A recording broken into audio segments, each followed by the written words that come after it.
Hello student, আসসালামু আলাইকুম। WhatsApp test প্র্যাকটিসের ধারাবাহিক আয়োজনে আজকে আমরা আরেকটা বোর্ড কোয়েশ্চেন নিয়ে হাজির হয়েছি। আজকে আমরা দিনাজপুর বোর্ড 2023 সমাধান করব।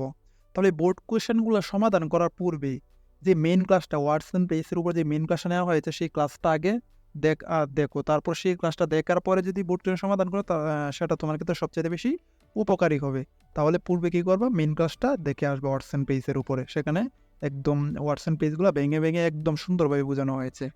হোয়াটসঅ্যাপ পেজটা সমাধান করার পূর্বে আগে আমরা একটু হোয়াটসঅ্যাপ পেজগুলো দেখে নিই। যেমন হ্যাভ টু মানে বাধ্যবাধকতা বোঝায়। হ্যাভ টু মানে কি, তা কোনো কিছু একটা করতেই হবে, কিছু করতেই হবে, এরকম বাধ্যবাধকতা বোঝায়। তো হ্যাভ টু আমরা কখন বসাবো? হ্যাভ টুর পরে কি বসে? ভার্বের বেস ফর্ম বসে। যদি কোনো বাক্য গ্যাপ ফিলের পরে ভার্বের বেস ফর্ম থাকে এবং কি অর্থটা একটু বাধ্যবাধকতা বোঝায় এবং কি বোঝায়, করতেই হবে এরকম বাধ্যবাধকতা বোঝায়, তাহলে আমরা হ্যাভ টু ব্যবহার করব। যেমন হোয়াটস ডট ডট লাইক, কি আমরা কিভাবে চিনব? বাক্যের মধ্যে দুইটা গ্যাপ ফিল থাকবে, বাক্যের মধ্যে কি থাকবে? দুটা গ্যাপ ফিল থাকবে। এবং কি থাকবে এবং কেমন অর্থ বোঝাবে? হোয়াট ডাজ এবং শেষে প্রশ্ন চিহ্ন থাকবে। কেমন অর্থ বোঝাবে? দুটা গ্যাপ ফিল থাকবে, শেষে প্রশ্নবোধক চিহ্ন থাকবে। হেড বেটার উচিত অর্থ বোঝাবে। হ্যাভ টু বাধ্যবাধকতা বোঝাবে, আর হেড বেটার উচিত অর্থ বোঝাবে। হেড বেটার এবং হ্যাভ টু এর পরে কি থাকবে? ভার্বের বিশ্রাম বিয়ন থাকবে। মানে যে এইগুলো শূন্যস্থানগুলো আছে না, শূন্যস্থানের মধ্যে কি থাকবে? গ্যাপ ফিলের পরে ভার্বের বিশ্রাম থাকবে। যদি বিশ্রাম থাকে হয়তো হেড বেটার হবে, না হলে হ্যাভ টু হবে। মানে এখানে অর্থটা একটু তোমার বুঝতে হবে। যদি বাধ্যবাধকতা বোঝায় তাহলে হবে হ্যাভ টু, আর যদি উচিত অর্থে, নমনীয় অর্থে, মানে তোমার উপদেশ অর্থে বোঝায় তাহলে হেড বেটার হবে। ওয়াজবন সবচেয়ে সহজ, ওয়াজবন জন্মগ্রহণ করা অর্থে বোঝায়। তো ওয়াজবন চিনব কিভাবে? ব্যক্তির নাম থাকে, যেমন কাজী নজরুল ইসলাম ওয়াজবন, রবীন্দ্রনাথ ঠাকুর ওয়াজবর্ন ইন, তার মানে ব্যক্তির নাম থাকে অথবা স্থান অথবা সাল উল্লেখ থাকে। লেট এলোন মানে কল্পনা করা যায় না, তো দূরের কথা, তুলনামূলক বিশাল পার্থক্য। তাহলে লেট এন্ড চিনব কিভাবে? মানে গ্যাপ ফিলের পূর্বের বাক্যটা নেগেটিভ থাকবে, গ্যাপ ফিলের পূর্বে বাক্য নেগেটিভ থাকবে, এমনকি গ্যাপ ফিলের পূর্বে একটা কমাও থাকে, মানে এই যে শূন্যস্থানের পূর্বে একটা কমা থাকে এবং তুলনামূলক বিশাল পার্থক্য থাকে। যেমন কি, সে 1 ঘন্টা হাঁটতে পারে না, 10 ঘন্টা হাঁটা তো দূরের কথা, সে ঢাকায় যাইতে পারে না, আমেরিকা যাওয়া তো দূরের কথা, একটা তুলনামূলক বিশাল পার্থক্য বোঝাবে। সে মোবাইল ফোনে চালাইতে পারে না, কম্পিউটার চালানো তো দূরের কথা। দিয়ার মানে ইন্ট্রোডাক্টরি, দিয়ার এবং ইট। আমরা জানি যদি বাক্যে কোনো স্পেসিফিক সাবজেক্ট না থাকে, দিয়ার অথবা ইট ব্যবহার করতে হয়। দিয়ার কোন ক্ষেত্রে ব্যবহৃত হয়? কোনো কিছু আছে বা নাই অর্থে দেয়ার ব্যবহৃত হয়, মানে কোনো কিছু আছে বা নাই অর্থে দেয়ার ব্যবহৃত হয়। দেয়ার চিহ্ন কীভাবে? দেয়ারের পরে লিভড, দেয়ারের পরে এক্সিস্ট এবং be verb is, are, was, were এই ভার্বগুলো বসে। What does dot dot look like, কোনো কিছু দেখতে কেমন। হোয়াটস লাইক কেমন অর্থে ব্যবহৃত হয়, আর what does dot dot look like মানে কোনো কিছু দেখতে কেমন, মানে অদ্ভুত কোনো কিছু দেখতে কেমন অথবা কোনো কিছু দেখতে কেমন। তো হোয়াট ডাজ লুক লাইক চিনব কীভাবে? হোয়াটস ডট ডট লাইকের মধ্যে কী থাকবে? দুটা গ্যাপ ফিল থাকবে, বাক্যে দুটা গ্যাপ ফিল থাকবে এবং শেষে প্রশ্ন চিহ্ন থাকবে। ওড রাদার চিনব কীভাবে? যদি গ্যাপ ফিলের পরে দেন থাকে, যদি গ্যাপ ফিলের পরে দেন থাকে তাহলে আনসার হবে ওড রাদার। অ্যাজ সন এস শীঘ্রই অর্থ বোঝাবে। অ্যাজ সন এস কী বলবে? শীঘ্রই অর্থ বোঝাবে, চিনব। অ্যাজ সন এসের পসিবল থাকতে পারে, অথবা অ্যাজ সন এসের পরে দুটা বাক্য, একটা বাক্যের সাথে একটা বাক্য কমা দ্বারা যুক্ত থাকে। বেশিরভাগ ক্ষেত্রে কি থাকে? একটা বাক্যের সাথে একটা বাক্য কমা দ্বারা যুক্ত থাকে গ্যাপ ফিলের পরে, অথবা শীঘ্রই অর্থ বোঝায়। ইট ইন্ট্রোডাক্টরি ইট। ইট মানে এটা, ইটের পরে ইজ, ইটের পরে সিমস, ইটের পরে এপিয়ার্স। এপিয়ার্স এই শব্দগুলো তাহলে 100% ইট হবে। মানে ইটের পরে সবসময় সিঙ্গুলার বার বসে, দেখবা তুমি ইটের পরে হেজ, ইজ, সিমস, এপিয়ার্স, যেই বারগুলোর সাথে ইয়েস বা ইয়েস থাকে সেই বারগুলোকে বলা হয় সিঙ্গুলার বার। আর আফটার ইটের পরে সবসময় কি বসে? সিঙ্গুলার বার বসে। তাহলে আমরা সমাধান করি। যেমন your performance is not satisfactory, মানে তোমার পারফরমেন্স কি তা নয়? সন্তোষজনক নয়। You will have to be careful in future, যেহেতু তোমার পারফরমেন্সটা কি তা নয়, আশঙ্কা বা সন্তোষজনক নয়, তাহলে তোমার কি করতে? বি, এখানে মেন বিষয়টা তোমাকে খেয়াল করতে হবে। দেখো বি একটা ভার্ব না, প্রেজেন্ট ফর্মে আছে। যদি গ্যাপ ফিলের পরে কি থাকে? ভার্ব থাকে, ভার্বটা প্রেজেন্ট ফর্মে থাকে, তাহলে আনসার হয় হ্যাড বেটার অথবা হ্যাভ টু। যেহেতু এখানে কি একটু বাধ্যবাধকতা বোঝা যায়, যেহেতু তোমার পারফরমেন্স স্যাটিসফ্যাক্টরি নয়, এজন্য তোমার কি করতে হবে? You have to be careful in future, ভবিষ্যতে তোমার কি থাকতে হবে? সতর্ক থাকতে হবে। তাহলে এখানে আনসার হবে have to. Mister x is an honest man, mister x একজন কি সৎ মানুষ। হি ড্যাশ ডাই দেন, হ্যাঁ, যদি গ্যাপ ফিলের পরে দেন থাকে আনসার হবে ওড রাদার। যদি গ্যাপ ফিলের পরে দেন থাকে আনসার হবে ওড রাদার, বরং ভালো। would rather। তাহলে he would rather die than steal, চুরি করার থেকে তার কাছে মরাটাই বরং মানে মৃত্যুটাই অধিক ভালো। I am a poor student, আমি একজন কি গরিব ছাত্র। I can not buy my necessary books, আমি আমার প্রয়োজনীয় বইগুলো কিনতে পারি না।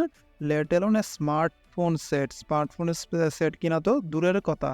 দেখো কি বল, যদি পূর্বের বাক্যটা কি থাকে নেগেটিভ থাকে, যদি পূর্বের বাক্যটা নেগেটিভ থাকে এবং তুলনামূলক পার্থক্য বোঝায় তাহলে আনসার হয় লেট অ্যালোন, তখন আনসার হবে let alone.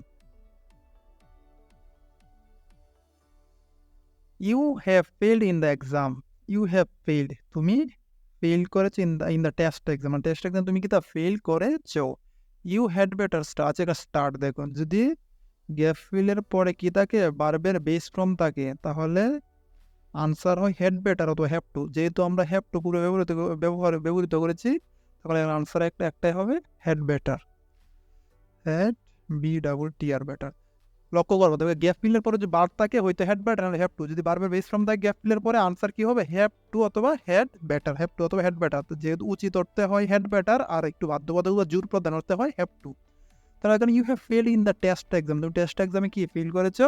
You had better, তোমার উচিত start reading attentively from today, আজ হতেই কি তোমার মনোযোগের সহিত পড়াশোনা শুরু করা উচিত। এখনো বলতেছি এই ক্লাসটা করার পূর্বে তুমি হোয়াটসঅ্যাপ প্লেসে যে মেন ক্লাসটা আমি নিয়েছি সেই ক্লাসটা করে আসো। হোয়াটসঅ্যাপ প্লেসে মেন ক্লাসটা ডেসক্রিপশন লিস্টে দেওয়া আছে, ডেসক্রিপশন বক্স থেকে মেন ক্লাসটা আগে করার পরে প্র্যাকটিসটা যদি করো তাহলে তোমার জন্য সবচেয়ে সুবিধা হবে। Madhusudan Dutta is an epic poet, একজন মহাকাব্যীয় কবি। মধুসূদন দত্ত একজন মহাকাব্যীয় কবি। হি ওয়াজ বর্ন, যদি কি থাকে বাক্যে কোনো ব্যক্তির নাম থাকে তাহলে আনসার হয় was born. He was born, তিনি জন্মগ্রহণ BORN, he was born at Sagardari in Jessore সাগরদারিতে জন্মগ্রহণ করেন। I had a bad luck, I had a bad luck মানে তার একটা মন্দ ভাগ্য আছে বা মন্দ ভাগ্য ছিল, তার ভাগ্যটা মন্দ ছিল। As soon as I reach the station, আমি স্টেশনে পৌঁছা মাত্র দ্য ট্রেন লেফট, মানে স্টেশনে গিয়ে পৌঁছানো মাত্রই সাথেই কি তার ট্রেনটা লেফট, মানে ট্রেনটা ছেড়ে চলে গিয়েছিল। এখানে as soon as হবে, শীঘ্রই অর্থে আনসার হয় as soon as। দেখবো বেশিরভাগ ক্ষেত্রে গ্যাপ ফিলের পরে দেখবা দুইটা বাক্য থাকবে এবং একটা বাক্যের সাথে আরেকটা বাক্য কমা দ্বারা যুক্ত থাকবে। যদি গ্যাপ ফিলের পরে দুইটা বাক্য এবং কমা দ্বারা যুক্ত থাকে তাহলে আনসার হবে একটাই as soon as। জি নাম্বারটা কি দুটো গ্যাপ ফিল আছে না, যদি বাক্যে দুটো গ্যাপ ফিল থাকে তাহলে আনসার হয় কি হোয়াটস ডট লাইক অথবা what does dot look like. তাহলে দেখতে কেমন অর্থে হয় হোয়াট ডাস লুক লাইক, কোনো কিছু দেখতে কেমন, তাহলে বঙ্গোপসাগর the bay of Bengal, what does the bay of Bengal look like, বঙ্গোপসাগর দেখতে কেমন, তাহলে দেখতে কেমন অর্থে হয় হোয়াট ডাস লুক লাইক। তাহলে এখানে আনসার হবে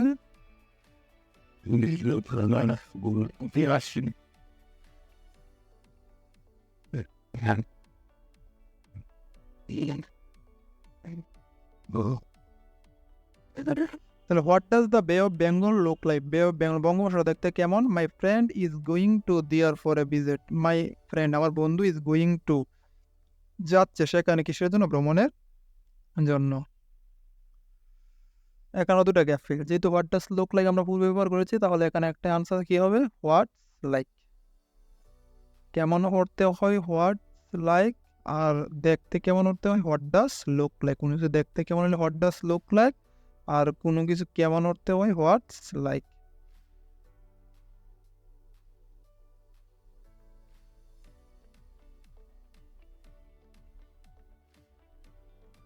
তাহলে এখানে নাম্বার আনসার হবে what it like travelling by an air, মানে বিমানে ভ্রমণ করতে কেমন, বিমানে ভ্রমণ করাটা কেমন, দেখতে কেমন হোয়াট ডাজ লুক লাইক, আর কেমন অর্থে হোয়াটস লাইক।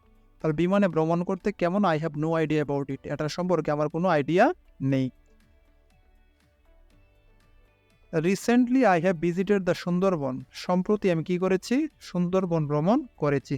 দেখো বাক্যে একমাত্র সাবজেক্ট হিসেবে দেয়ার অথবা ইট ব্যবহৃত হয়, ইন্ট্রোডাক্টরি দেয়ার অথবা ইট। তাহলে এখানে ইটের সাথে কি আর হয় কোনো সময় না, ইটের সাথে আর হয় না, তাহলে এখানে কোনো কিছু আছে বা নাই অর্থে কি হয় দেয়ার হয়। এখানে আরেকটা আনসার হবে দেয়ার আর টাইগার্স ইন ইট, মানে সুন্দরবনে ভ্রমণ করেছে, সুন্দরবনে কি আছে দেয়ার আর টাইগার্স ইট, এটার মতো বাঘ ছিল বা বাঘ আছে। ইট ইজ থাকে যদি কোনো বাক্য সিমস এপিয়ার্স অথবা কোনো বার্বের সাথে ইয়াস আছে, যদি কোনো বার্বের সাথে ইয়াস আছে সেই বার্বটার পূর্বে সবসময় কী হবে? ইট হবে। তাহলে আনসার হবে it. It is many years since, এটা it is many years since I saw him last, তাকে পূর্বে দেখেছিলাম অনেক বছর আগে। Today I can not recognise him, আমি আজ তাকে চিনতে পারতেছি না, মনে করতে তাকে আমি আজ রেকগনাইজ চিনতে পারতেছি না। আজকে এই পর্যন্তই, আরও অন্যান্য বোর্ড কোয়েশনগুলো সমাধান করব ধারাবাহিকভাবে। তাহলে তোমরা মেইন ক্লাসটা দেখার পরে যদি এই ক্লাসটা করো তাহলে তোমার জন্য এটা সবচেয়ে সুবিধা হবে। এবং কোন কোন বিষয়ে ভিডিও চাও এবং কোন কোন বিষয়ে ভিডিও চাও তা কমেন্টে জানাও, মানে তোমাদের প্রায়োরিটি আলোকে ভিডিও বানানো হবে।